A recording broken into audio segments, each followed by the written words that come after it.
welcome to another gentle journey into the past. This is Boring History for Sleep, where we move slowly through history and let the pace of the present slip quietly away. Tonight, we will explore the history of food and drink. Not the noise of a feast or the excitement of a celebration, but the quieter side, the labor, the patience, and the long traditions that shape what we eat and drink today. Our journey will take us through 4 stories: the hard season of a medieval vineyard, the quiet life of a monk who gave his name to champagne, the mystery of Roman amphorae resting beneath the sea, and the grandeur of a Renaissance banquet table. You do not need to stay awake for every detail. You can simply let the words drift over you, like the fading warmth of a late afternoon sun. If your mind wanders or you drift off, the story will continue without you. Let us begin in the vineyards of the Middle Ages. Picture yourself in a vineyard, somewhere in Europe during the 14th or 15th century. The rows of vines are uneven, tied to rough wooden stakes. The soil underfoot is stony and heavy. In the early morning it is damp and cool, but as the day goes on it becomes dry and hard under the sun. The harvest begins before dawn. You are handed a small curved knife and set to work, cutting clusters of grapes one after another. The task seems simple, but after hours of stooping, your back grows stiff and your hands ache from gripping the tool. Bees hover lazily around the vines, drawn to the sweetness of the fruit, and sooner or later one leaves its sting behind. The vines themselves are not gentle either, scratching across your skin as you reach for more grapes. The day grows warmer, and the sun presses heavily on your shoulders. There is little shade, and only a cloth tied around your head gives some relief. Breaks are rare, and when they come, the food is simple. A crust of bread, a piece of cheese, perhaps a few dried figs if you are lucky. Water is drunk from a clay jug, cool, but faintly earthy from the vessel itself. The meal is short because the grapes will not wait. As the baskets fill, they are carried to the press. The air here is different, dense and sharp with the fumes of fermentation. Too long in this space and your head begins to swim. The press itself is a heavy wooden beam weighted with stone. Slowly it creaks downward, squeezing the juice from the fruit. The liquid runs into waiting vats, while skins and stems pile up in sticky heaps. Workers' clothes stain deep purple, and the smell of grapes and musk clings to their bodies long after the season ends. For days the rhythm continues until the vines are bare and the laborers are worn down with fatigue. To us, the vineyard may seem romantic. Golden hills, sunlight and glasses raised in leisure. For those who worked it, there was little romance at a lonely repetition, caking muscles, and the constant demands of nature. From the work of these anonymous hands, the wines of Europe were born. And from this labor, we turn now to the story of one man remembered by name. Dom, a monk whose patient work with grapes gave rise to something extraordinary. The name Dom is familiar to many. Attached today 2 bottles of champagne opened at celebrations. But the real man behind the name lived a quiet life, far removed from glittering parties and grand toasts. He was a Benedictine monk in 17th century France, a man whose world was defined by the discipline of the monastery and the slow work of the vineyard. He was born Pierre in the year 1638 in the region of Champagne. His early years, like many in rural France, were marked by the rhythms of the land and the teachings of the church. At the age of 30, he entered the abbey of Hautevillers, near the city of Reims, where he would remain for most of his life. The abbey was not only a place of prayer and study, but also a center of wine production. For centuries, monasteries had tended vineyards and refined the art of winemaking, both for their own use and for trade. As cellar master of the abbey, Dom took responsibility for the care of the vines, the harvest, and the wine that followed. His work was not glamorous, was practical, repetitive, and often uncertain, shaped by the unpredictable weather and the fragile nature of the grape. Yet within this cycle, he made careful observations, adjusting small details, looking for ways to make the wine more stable, more refined, and more worthy of the abbey's reputation. The legend says that Dom invented champagne, that he was the first to capture bubbles in the bottle. A tooth is more subtle. Sparkling wine already existed, but it was often accidental and unstable, bottles sometimes shattering from the pressure inside. What Dom seems to have done is improve the methods, selecting grapes with greater care, blending different varieties for balance, and developing stronger glass bottles and better corks to contain the effervescence. He did not discover the sparkle, but he helped to tame it. Imagine him walking through the vineyards of Hautvillers in his simple habit, pausing to inspect the clusters of grapes. He believed in harvesting early, while the grapes still held their freshness. In the cellar, he practiced the art of combining grapes from different plots to create harmony. His work was patient, almost meditative. He was not a man of wealth or show, but a monk devoted to his vocation who happened to leave a lasting mark on the culture of wine. Dom died in 1715 at the age of 76. He never knew the fame that his name would later carry. To him, the wine was a craft, an offering of diligence and care. Only centuries later was his legacy transformed into a symbol of luxury, the bottles bearing his name appearing on banquet tables and in toasts around the world. From this quiet life in the abbey, we now move further back in time to a different mystery of wine. Beneath the seas and the wrecks of Roman ships lie amphorae, silent clay vessels that once carried vintages across the empire. Their story is both archaeological and cultural, a reminder that the history of wine reaches far deeper than the monks of Champagne. Long before medieval vineyards or the cellars of French abbeys, wine traveled far across the Mediterranean world. The Romans, like the Greeks before them, loved wine and carried it wherever their ships could sail. To store and transport it, they used amphorae clay jars with narrow necks, pointed bases, and sturdy handles. These vessels, simple in shape yet remarkable in endurance, became one of the most common artifacts of the ancient world. An amphora was designed with care. Its narrow neck helped seal in the liquid, while its pointed bottom allowed it to be wedged securely into racks or packed tightly in the hold of a ship. Coated on the inside with a thin layer of resin or pitch, it resisted leakage and kept the wine from spoiling too quickly. Once filled, it was sealed with a stopper of clay or wax. Each amphora held not only wine, but also the labor of vineyards from Spain, Italy, or the eastern Mediterranean vineyards that supplied the tables of emperors, soldiers, and ordinary citizens alike. Many of these jars never reached their destinations. Roman ships heavy with cargo often fell victim to storms, rocky coastlines, or sudden attacks. When they sank, their wooden hulls decayed with time, but the amphorae endured, lying undisturbed beneath layers of sand and silt.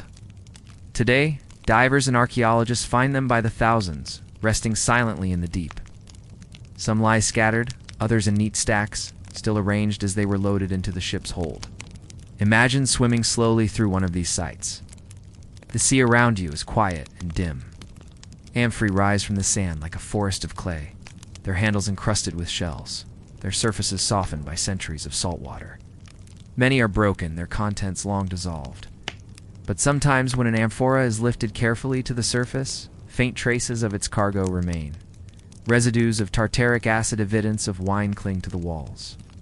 In rare cases, a heavy, dark liquid still rests inside, though it has long since lost the character of drink. The presence of amphorae in shipwrecks tells us much about the Roman world. They reveal trade routes, showing how wine from southern Gaul made its way to Britain, or how vintages from the Aegean reached the markets of North Africa. They speak of abundance, but also of risk. Every ship a gamble, every voyage at the mercy of weather. For the Romans, wine was not merely a luxury. It was part of daily life, consumed by the wealthy and the poor alike, diluted with water, flavored with honey, or spiced with herbs. The amphora was the vessel that made such wide distribution possible.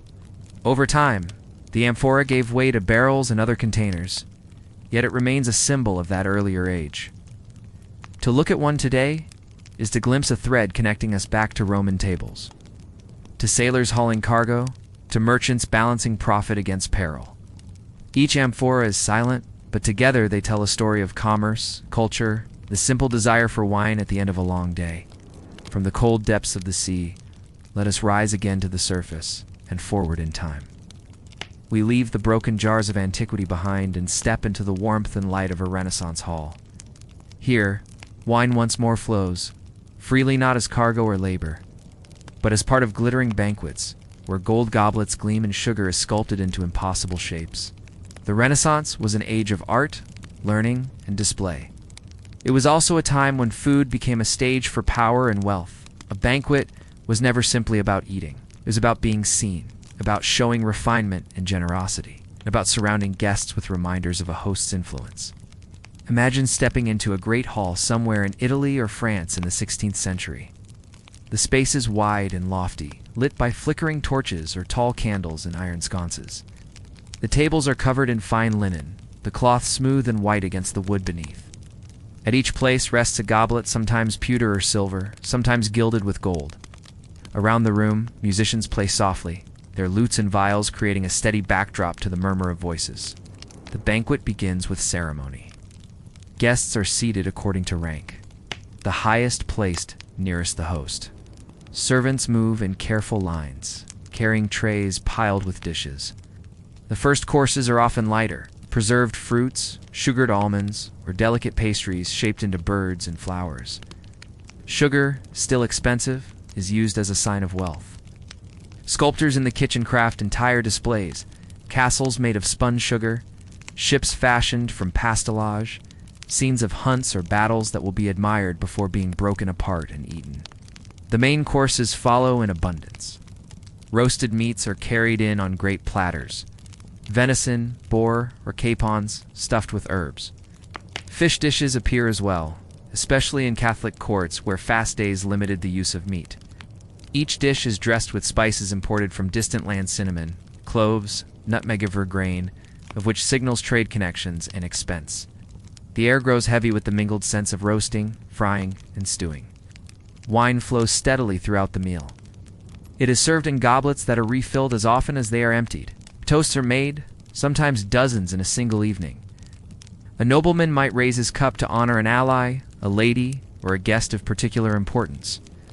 With each toast, the hall grows a little louder, though the music continues, a gentle thread tying the evening together.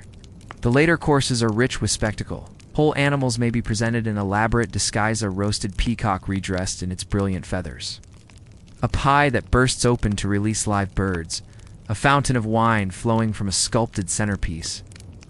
These are not just foods but performances, designed to linger in memory long after the flavors have faded.